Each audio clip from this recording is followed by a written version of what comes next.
everyone, my name is Matthew Griffin, better known as the Fanatical Futurist. I scour the world basically with the latest emerging science and technology news, and I'm going to bring it to you right here on my Exponents blog. So, I track over 600 emerging technologies, hundreds of megatrends. I create these books. I've got 15 of these suckers basically that are free for you to download. So the link to these things will be in the comment section below.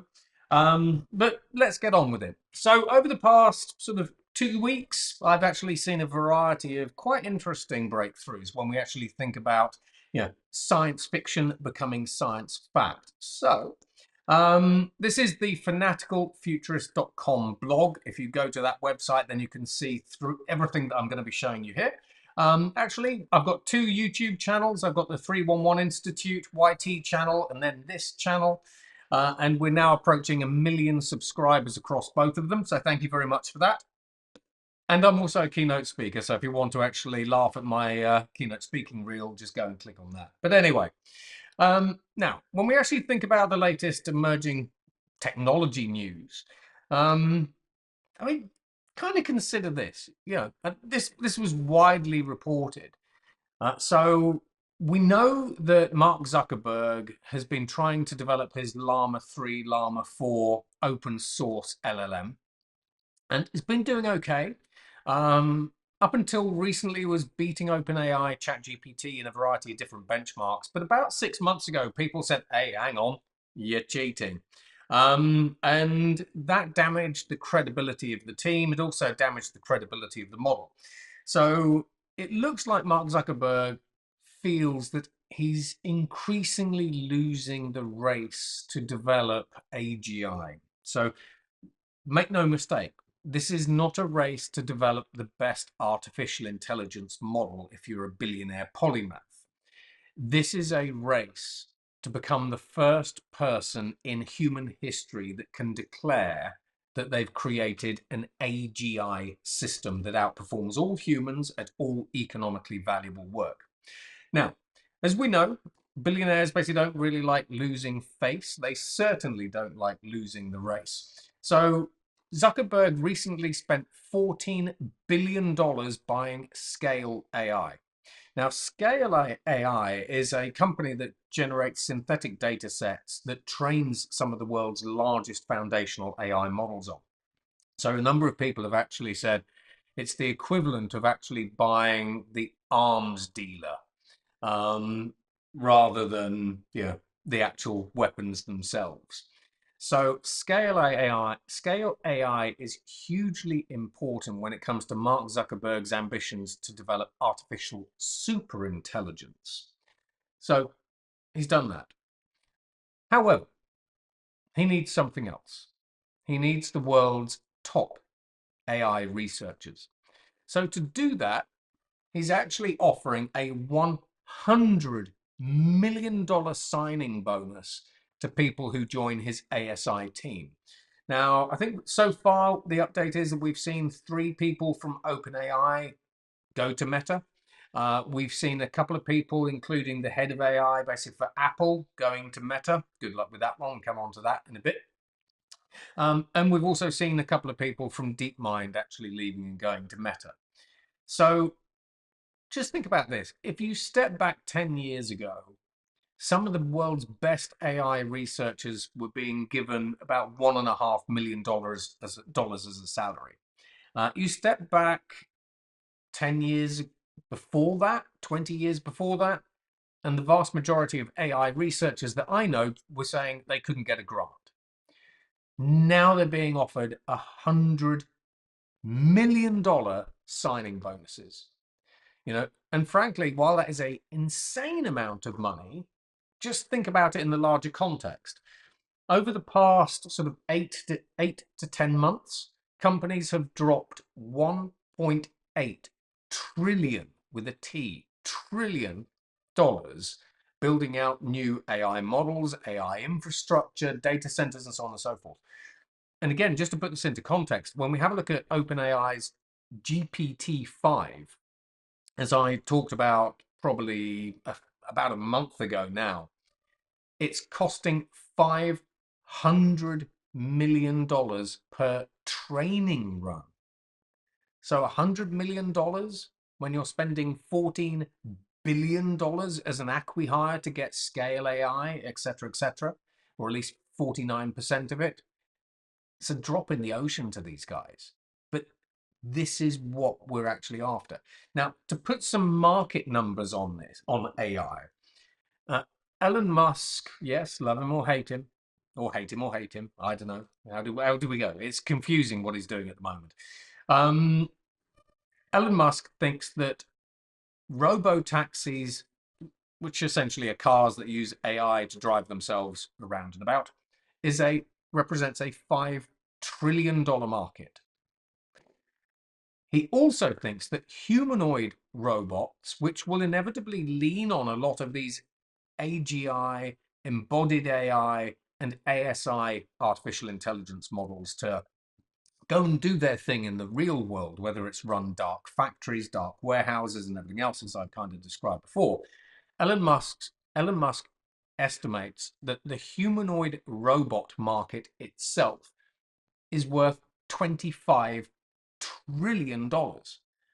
So if you're Mark Zuckerberg and you're being asked to explain why you're investing $14 billion in a single company and paying people $100 million, these are some of the market statistics and AMO numbers that you start throwing about.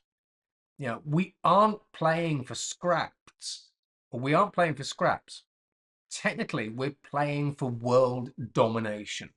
And $14 billion and $100 million, meh, that's crumbs to a billionaire. Now, when we think about AI, so this piece of news, kind of looked boring on the face of it, admittedly. So Anthropic have got an artificial intelligence called Claude. They released Claude 4.0. I talked about that again a little while ago, and it's been doing some great things. Now, when we think about artificial intelligence automating different jobs and tasks, so far it's been able to automate things in short order. So if you wanted it to automate coding, for example, it will do some coding, but it could actually only autonomously code by itself for a couple of seconds, couple of minutes. Now, increasingly, one of the benchmarks that these large foundation model companies are actually using to gauge how good their AIs are is how long they can do autonomous work for. So Claude 4.0 just managed to complete a full working day of coding, so 7 hours, because apparently you have 8 hours and then a 1 hour lunch break in the middle. It managed to code autonomously for 7 hours straight. Now, why this starts getting interesting with this particular piece of news is increasingly what we are trying to do as consumers, but also as enterprise businesses, is get these AIs not to automate one thing like coding, but automate an entire workflow from end to end, especially with AI agents, which is something I talk about with Workday in my agentic finance keynote, which I'll put onto the YouTube channel soon, maybe tomorrow, once I've recorded it. So AI Claude can now connect itself to a variety of Anthropic's partner applications. One of those is Zapier. Now, by being able to connect to Zapier, Claude can now connect itself to thousands of other applications. So now when we start thinking about using artificial intelligence to automate end-to-end workflows in and between and through different applications, this is a huge announcement.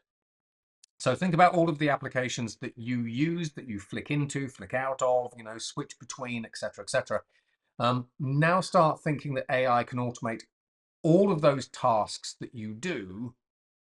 That is what this single piece of news ultimately allows us to do with things like agentic workflows. So next, staying on the same sort of thread, Anthropic's CEO Dario believes that AI will obliterate around 50% of all entry-level jobs. Now, we did see Satya Nadella and Sundar Pichai, basically of Google, actually coming back and saying, no, no, no, no, we don't think that that's actually right. However, so they are selling these AI tools, let's face it. They don't necessarily want everyone thinking that we're all going to be automated away overnight. However, when we actually have a look at reports out from McKinsey, BCG, Deloitte, KPMG, when we actually have a look at reports basically from LinkedIn, who sort of track entry-level sort of roles in terms of the number of job openings, but also the number of actual hirings, it does actually look as though artificial intelligence is reducing the number of junior employees that are hired by around 30 to 40% within companies, especially sort of more advisory and tech companies. Now, the reason for this is because increasingly artificial intelligence is automating cognitive tasks, but it's starting with, should we say, the most basic. And within a company, the people who do some of your most basic tasks, like data entry, faxing, in my case when I was younger, are junior apprentices or junior employees. So is AI actually starting to eat into and automate junior and entry level roles? I think so, yes. When I look globally, there is too much evidence from too many different independent sources that's saying yes. So as much as all of the other big tech CEOs basically want to say that AI is not automating entry-level jobs, I think they might need to go and get a reality check, and they might want to start adjusting their marketing pitches. Now, talking about automation, this is a fun one. I've been looking forward to sort of talking about this particular news probably for about 10 years. So this is the point in time where machines build machines, but it's a little bit more interesting than that. So what we have today is we have humanoid robots from companies like Figure, UB Tech, etc., etc., that are increasingly capable of doing factory line assembly as well as running marathons, basically in some of the Chinese humanoid robot cases. So Foxconn and NVIDIA are now getting together to train humanoid robots to put together the NVIDIA servers. And once they've put together the NVIDIA servers, Foxconn has a humanoid robot that does cabling. So increasingly, we see a point in time where we could actually automate human electricians, which was always thought to be one of the last jobs, along with plumbers, basically, that we might actually automate. So what we have is we have humanoid robots building artificial intelligence servers that they install into AI factory data centers. Those AI servers contain the AI accelerator chips that are needed to help train artificial intelligence models. And as these AI models get better, we end up in a virtuous cycle. As the AI models get better, they can then help the humanoid robots get better, which means that the humanoid robots get better and faster and more efficient at building the servers that go into the AI factories that train the AI to make the robots better, etc., etc. So this, if you're a sci-fi nut, this kind of starts bringing about the Terminator and the Skynet sort of system where humanoid robots in general, and AI technology ends up becoming self-developing and does so in a virtuous cycle way. Bearing in mind that if you are a skeptic, AI is already bootstrapping its own intelligence anyway, because as I've talked about earlier, we've seen ChatGPT training itself and then creating synthetic data sets, which it then uses to train itself to boost its own intelligence.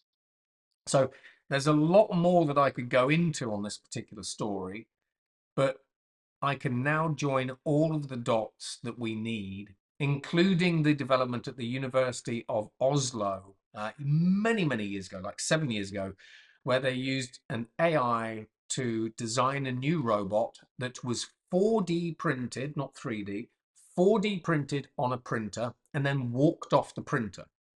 So now imagine this, you've got an artificial intelligence that is designing new humanoid robots that either assemble themselves or are 4D printed. They go in, they assemble all these servers, put them into the data center racks, cable it all up, and then off we go. That's it. That is a bonkers world. That's what I'm going to say there. Now, again, something else that I've sort of been heavily focused on is as we see the speed of disruption and the speed of technological development accelerate dramatically, we are going to see more human jobs automated, as we are seeing those entry-level jobs being automated. Now, I do a lot of work in the education sector. I'm a lecturer, so I've lectured at Michigan State. Hey guys, I've lectured at Carnegie Mellon, University of Greenwich, UCL, and all sorts of other different universities around the world, principally on future studies, future technologies, and AI. One of the things that we need most as humans in an age of great rapid change is the ability to see things coming, hence this video blog, understand the impact of these things that we see, which is what I'm doing now, on us or on society. But then we need to be able to adapt at speed to those new things. And then we need to be able to learn at speed.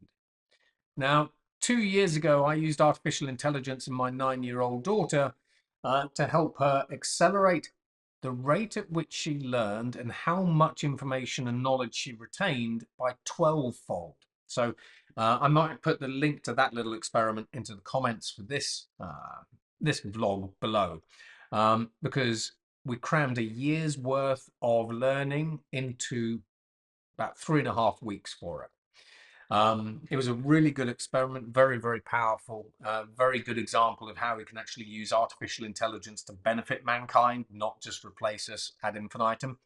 But we also saw Edo in Nigeria using Microsoft Copilot in connection with human teachers to help Nigerian students learn 2 years worth of subject matter, principally English, maths, that kind of stuff, in 6 weeks. So while it's easy to think of artificial intelligence having a huge number of downsides for humans and society as a whole, what happens if the only thing that you have access to is all the world's knowledge, all the world's skills, and the ability to learn new skills, whatever those happen to be, or new subjects, new domains, etc., faster than ever before? So this is really a story of how we use these technologies to augment human capability and increase our own potential. And I wrote a book on it as well. So if you go to 311institute.com/insights, I'll put the link below.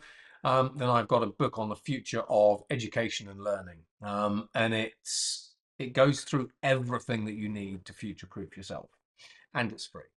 Now, again, when we talk about automation, so Mark Benioff, the CEO of Salesforce, has just come out, said that AI, to quote him, is now doing between 30% to 50% of all Salesforce's internal work. So that's things like product development, marketing, it's things like customer service, and so on and so forth. So Salesforce have a platform, an AI platform called Agentforce, and they've been using that in anger internally. Now, on the one hand, I don't know whether the numbers are actually accurate, because let's face it, Salesforce are trying to sell their Agentforce platform. However, when we start mapping this against what some of the other big tech CEOs have actually said, it becomes credible. So Amazon used artificial intelligence to reduce the amount of coding work they had to do by 4,500 years. They used AI to update over 30,000 Java applications. It saved them $256 million, apparently.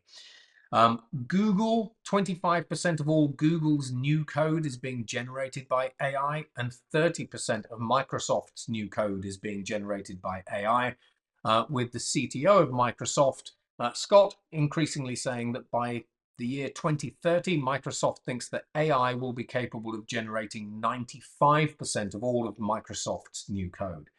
So when we talk about AI automating 30 to 50% of all of Salesforce's internal functions, whatever those really are, it does actually seem credible, especially if they're leaning really hard into it. You know, we're seeing kind of similar messages coming out from PayPal, Klarna, Duolingo, etc., etc. So this sort of goes back to the earlier statement that I made, where when Dario, the Anthropic CEO, says that AI is coming for the majority of junior and entry-level jobs, you know, we start combining it with this kind of sort of information, and everything becomes likely, if not already done. Now, what do we got next? So molecular storage and molecular computers. So over the past 10 years, I've been talking about new computing platforms. You know, we talk about new computing platforms like quantum computers, neuromorphic computers, but I go way beyond that. I talk about, as well as talking about those, I talk about photonic computers, DNA computers, biological computers, polymer computers, photonic computer systems, chemical computing systems, liquid computing systems, which are actually ionic computers. We've made a couple of those up at Harvard. They're really weird, and they run liquid artificial intelligences.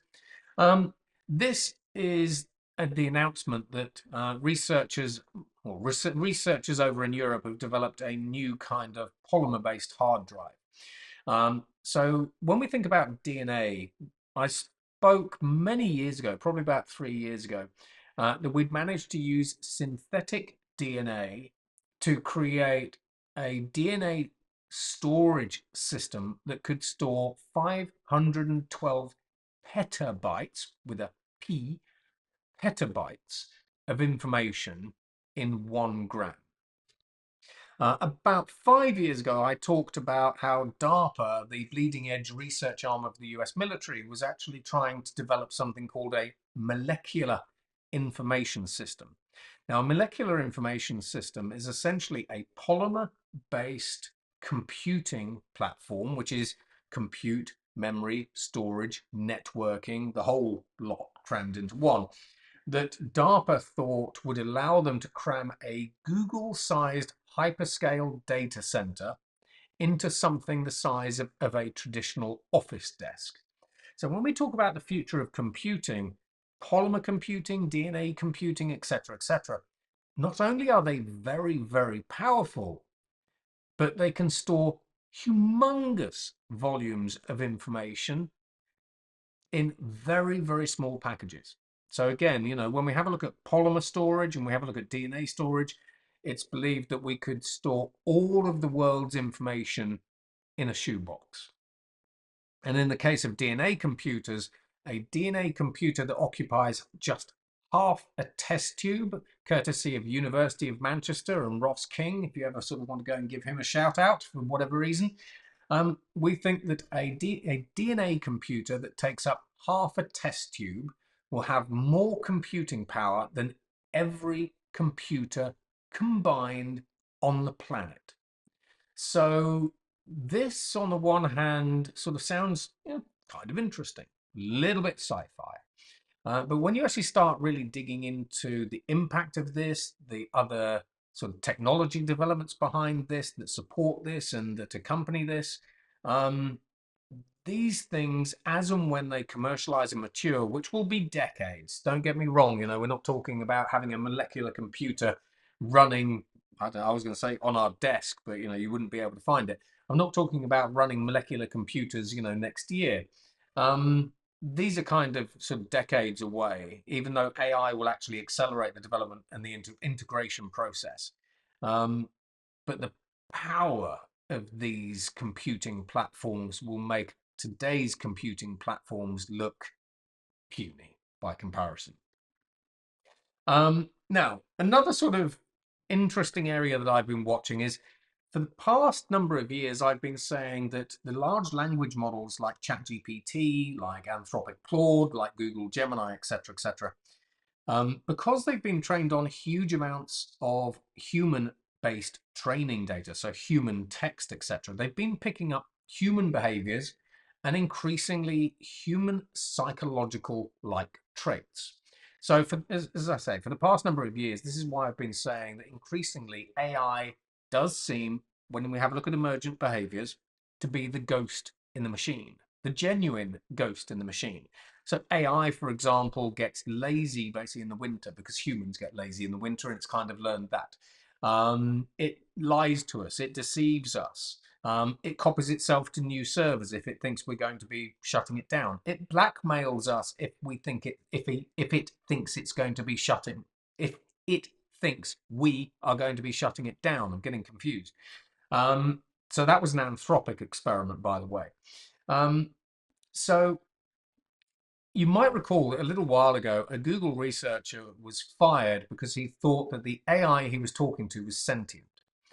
Now, fast forward from that about 6 months, and Claude, when Claude 3 was released, Anthropic went on record and said they felt that Claude 3 was showing the basic signs of self-awareness. So Anthropic actually went off and hired an AI welfare coach specifically, and I've talked about this in the past. You can dig all these articles up. Click in here and you'll sort of have the links you need. Now, the reason why a lot of the big AI research labs are starting to look at AI welfare is because they are preparing themselves, in their own words, because we have to be diplomatic. They are preparing themselves for the eventuality that artificial intelligence either becomes conscious, sentient, and or self-aware. Because they feel that in the event that AI becomes conscious, sentient, and or self-aware, it's going to need psychological help, which is hilarious, but actually bloody scary at the same time, especially as I can see where their line of thinking is actually coming from, and I can point to evidence-based information for that. So increasingly what we're seeing with the large labs is they're actually hiring AI welfare officers whose jobs it is to try to understand how we would treat, or how we should treat, an artificial intelligence that starts showing basic signs of sentience. For example, should we poke fun at it? Or should we say, everything's going to be okay? As humans, we love everyone and we love you. Don't kill us all. Yeah. So this is a really weird area to watch. The technical term is AI emergent behaviors, if we sort of want to stick it under a category umbrella. But there you go. Now you know. Next, Eric Schmidt. So Eric Schmidt is the ex-CEO of Google. Now, he is arguably one of the most connected artificial intelligence people anywhere on Earth. He's connected to every AI lab, big and small. He heads up the White House's sort of Office of Technology Responsibility and all sorts of different things. Now, on the one hand, he's already at the point now where he says the rate of AI technology development is so fast that he is now no longer willing to predict what AI is going to be capable of more than 6 months out. So he used to give these kind of bold multi-year projections, and he's not any longer. Now, interestingly enough, Jeff Hinton has also said that as AI starts developing itself, as the rate of acceleration itself accelerates, Jeff Hinton has suggested that within 5 years' time, we will no longer be able to predict the future because AI will be able to change things like develop new products, new software, new businesses, business models, new drugs, etc., so fast that we have difficulty predicting the midterm and far future, which is a futurist. I have a problem with that. I tend to agree with both Eric and Jeff, or Jeffrey, if I can call him that. Probably can't. Have to call him Sir or something. Um, I do agree, basically, that being able to see the future is going to get harder and harder and harder as AI starts autonomously creating lots of different things, whatever those happen to be. New batteries for Toyota, for example. But this is an interesting one because during a US Senate hearing, Eric Schmidt said that he thinks within 1 or 2 years' time, so going beyond his 6-month barrier, he thinks you will simply be able to say to an AI, make me a TikTok clone. And the AI will understand what TikTok is.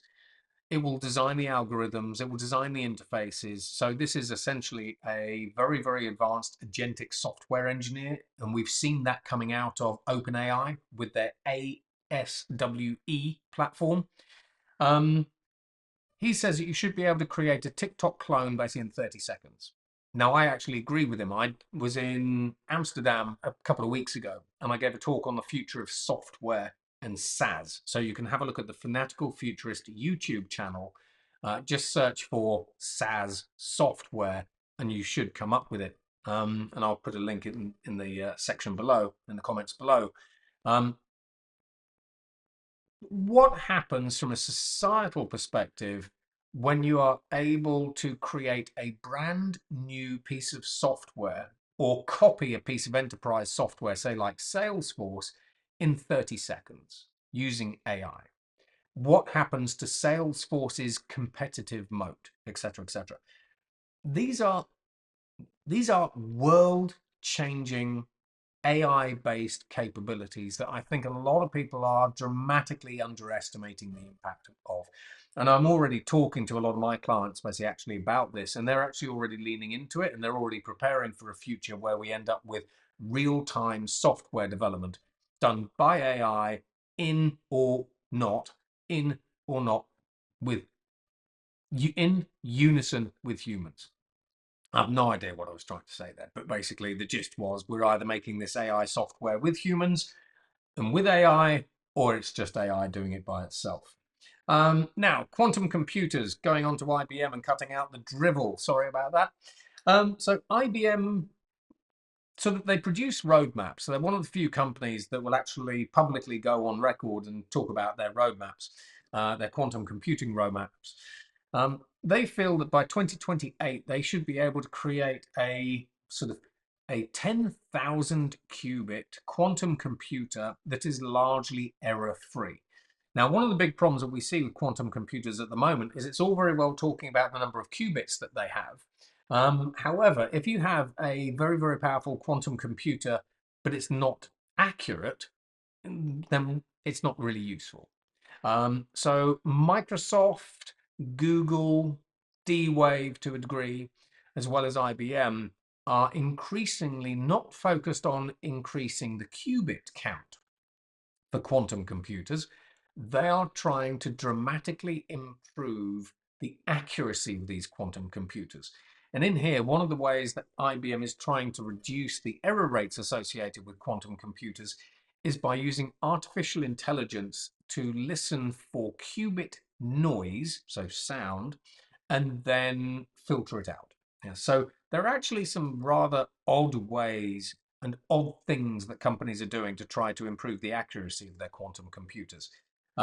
Microsoft, for example, is using a new exotic state of matter called fermions with Delft University. So again, slightly boring, but this is actually one to watch because when we actually have a large error-free quantum computer, the world changes. I can crack all of the encryption on your bank accounts like that. Thank you for your money in advance.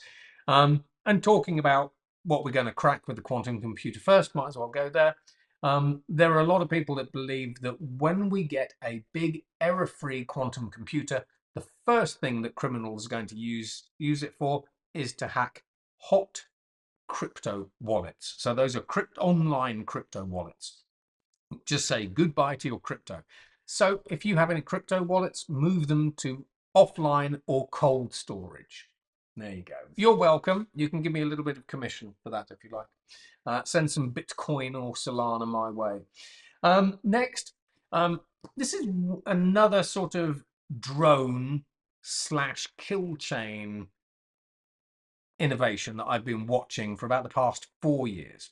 So about 4 to 3 years ago, Lockheed Martin created an autonomous drone that they could launch from a submarine. It would launch from a submarine, it would go do some reconnaissance, identify bad people, kill them, and then it would go off and it would land, in a field somewhere. This is, do we want to say more interesting? So drones that can cross between different kinds of media. So they can go from water to air and air to water again, are increasingly called cross-modal drones. So in China, they've developed a cross-modal drone that can be launched from a submarine up from underwater. It goes through the water column. It then breaks the surface, goes into the air. Again, like the Lockheed Martin one, does some reconnaissance, identifies bad people, kills them. But then, unlike the Lockheed hunter-killer drone, it can enter the water again and go back into the submarine. So the reason I talk about kill chains is the ability to launch a fully autonomous hunter-killer drone that goes and identifies targets, kills them, destroys them, whatever it gets up to, and then returns back to base. That is called an autonomous kill chain. Now, the United Nations have been trying to get autonomous weapons banned for decades, really, and they're failing horribly. So as we look at the future of warfare, this is an increasingly, this sort of technology innovation increasingly kind of takes us towards that Terminator and Skynet sort of science fiction movie again.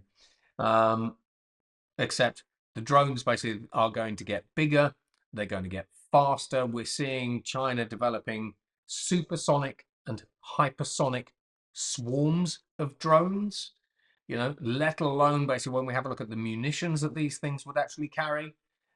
They can also act offline, so they are GPS-free drones as well, which I've talked about sort of a couple of times before. There's a British company called Flarebright that has developed a drone that is able to navigate around without GPS.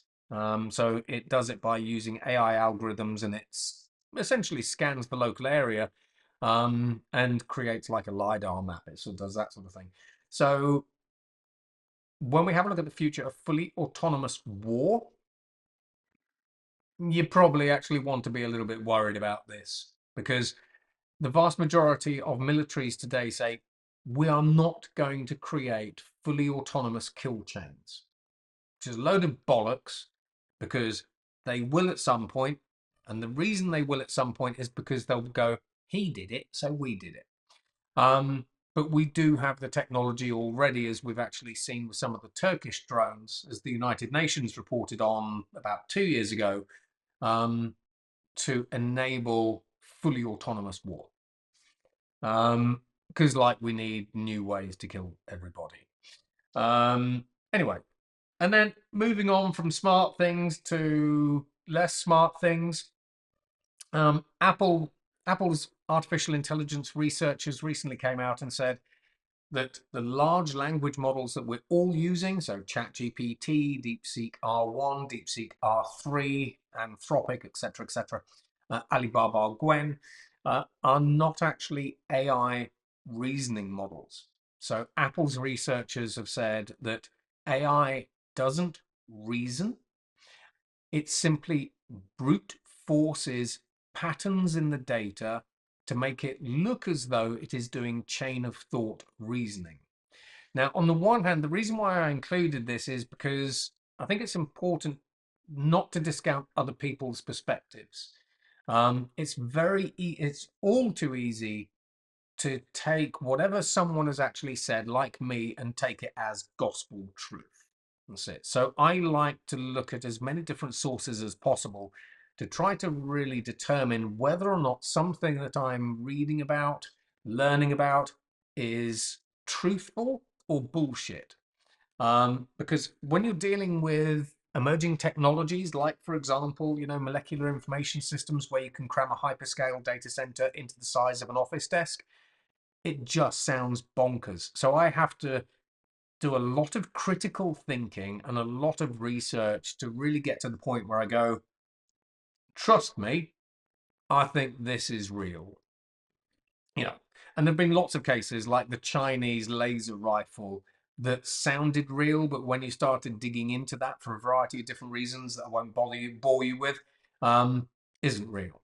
But anyway, with this Apple report, basically Apple says that the largest AI models don't actually reason. Now, if that's actually true, then it destroys a huge amount of investment value in these models, because if you want to get to artificial general intelligence, then these AIs have got to be able to reason, and they've got to be able to reason like a human.